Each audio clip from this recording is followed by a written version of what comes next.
My name is Brennan Donnelly, and this is water polo. Today we're going to be working on passing and catching mechanics, which are very important for the sport of water polo and vital to be able to play good offense 6-on-6 and 6-on-5. We're going to start with passing mechanics. So passing is the same exact motion as shooting. A lot of it comes from the wrist, and then a lot of it comes from rotating the shoulders and crunching down. So first, you're going to want to have the ball in a position like this. Little space in between the hand and the ball. Make sure the hand is very wide and it's resting like this. When you're throwing in a direction, you want to have that little gap facing toward where you want to throw the ball. So I'm going to put my wrist like this, face it this way, and hold it high above my head. You guys should have seen this in the previous video about ball handling. Yeah, moving the ball.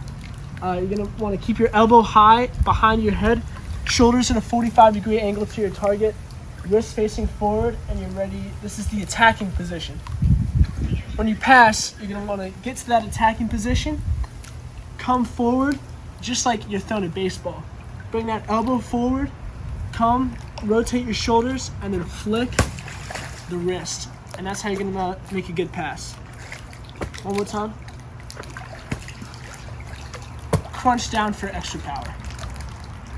Today I brought my assistant Ryan with me. What's up, Ryan? What's up, guys? How you doing? And this is just some passes. This is just passing in action.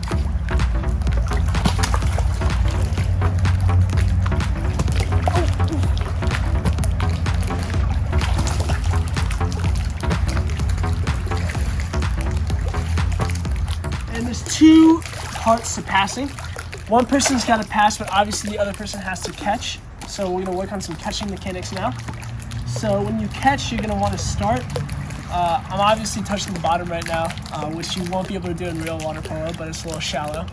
So when you catch, you're going to want to put your hips behind you, and then you're going to want to face your shoulders toward your target and your hand toward where you're catching it from. So since I'm just passing and catching right here, shoulders facing Ryan, hand also facing Ryan. And when I catch, I'm going to have my hands out in front of me. I'm going to meet the ball all the way out with my middle finger, and then as the ball comes back, I'm going to bring it back into that attacking position. It should be a soft landing when the ball comes back, and I'll step onto my hips backwards and get into that attacking position. So, step, punch.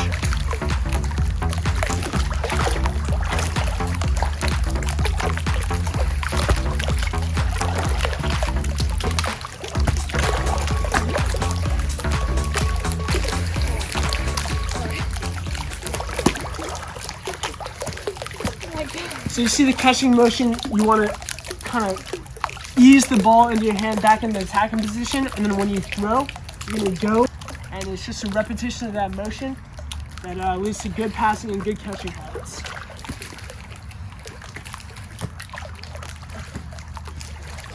And that's passing and catching for you. Last thing we're going to work on is shooting and faking. So shooting is really easy. It's the same exact motion as passing. So, except you're obviously going to throw it a little bit harder and try and aim it at the corner. But faking is a key part of scoring because you don't want the goalie to know when you're shooting. So when you fake, you're going to want to get that ball back, attacking position, and then you want to faking to emulate your shooting form. So you're going to rotate your shoulders and move the ball forward a little bit, but make sure it doesn't slip out of your hand. So you're going to rotate the wrist just a little bit. And as long as you're moving your shoulders and moving the ball, the goalie shouldn't be able to tell when you're shooting or when you're faking. It should look the exact same, and that's the key to a good fake. Here's the water polo fake.